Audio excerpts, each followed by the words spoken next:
Hello everyone, I'm back with one more video. Anxiety, restlessness, lack of sleep, depression, आज के वक्त में लोगों की लाइफस्टाइल की वजह से ये परेशानियां काफ़ी कॉमन हैं। लेकिन क्या आप ये बात जानते हैं कि देयर वॉज अ टाइम जब ऐसी चीज़ों की खबरें सिर्फ सितारों से लिपटी हुई रहती थी। लेकिन आप मानेंगे नहीं कि सुपरस्टार राजेश खन्ना की ज़िंदगी में भी एक ऐसा मोड़ आया था जहां वो अपनी ज़िंदगी ही खत्म कर देना चाहते थे। तो चलिए आज आपको बताते हैं काका की ज़िंदगी से जुड़े कुछ अनसुने किस्से और जानते हैं कि आखिर क्यों राजेश खन्ना को आने लगे थे सुसाइडल थॉट्स। मुझे जिंदगी बड़ी होनी चाहिए, लंबी नहीं। हद करते हो। मौत के डर से अगर जिंदा रहना छोड़ दिया तो मौत किसे कहते हैं? क्यों दोस्त? मुझे जब तक जिंदा हूं तब तक मरा नहीं, जब मर गया साला मैं ही नहीं, तो फिर डर किस बात का? राजेश खन्ना अब हमारे बीच नहीं है, लेकिन उनकी शानदार फिल्मों के लिए लोग उन्हें आज भी जानते हैं और मानते हैं।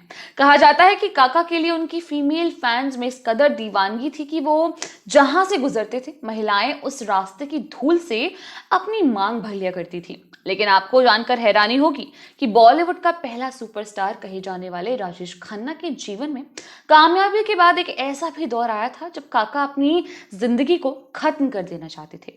एक इंटरव्यू के दौरान उन्होंने खुद अपने इस दौर के बारे में खुलकर बात की थी। ये बात करीब करीब उस दौर की है जब हर एक्ट्रेस के साथ राजेश खन्ना ने कोई ना कोई हिट फिल्म जरूर दी थी और बॉक्स ऑफिस हिला के रख दिया था। लेकिन वक्त के साथ ही उनके करियर का ढलान भी शुरू हो गया था। ये उस वक्त की बात है जब अमिताभ बच्चन का सितारा चमकने लगा था और काका का करियर कहीं ना कहीं डूबता जा रहा था। एक के बाद एक राजेश खन्ना की 7 फिल्में उस वक्त फ्लॉप हो चुकी थी। दरअसल राजेश खन्ना ने एक वक्त में लगातार 15 हिट फिल्में दी थी।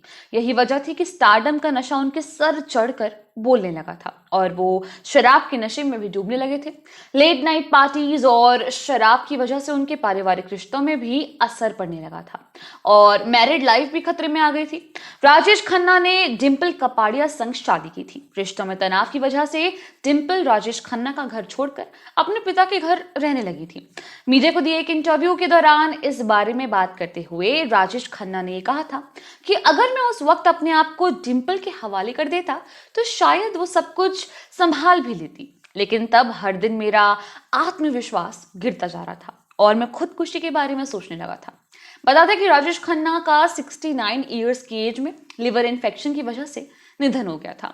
तो ये थी जो कि है राजेश खन्ना की जिंदगी से जुड़ी एक ऐसी कहानी, एक ऐसा किस्सा जब उन्हें सुसाइडल थॉट्स आने शुरू हो गए थे। Well, this is it for today. We will meet in another video soon. Till then, bye bye.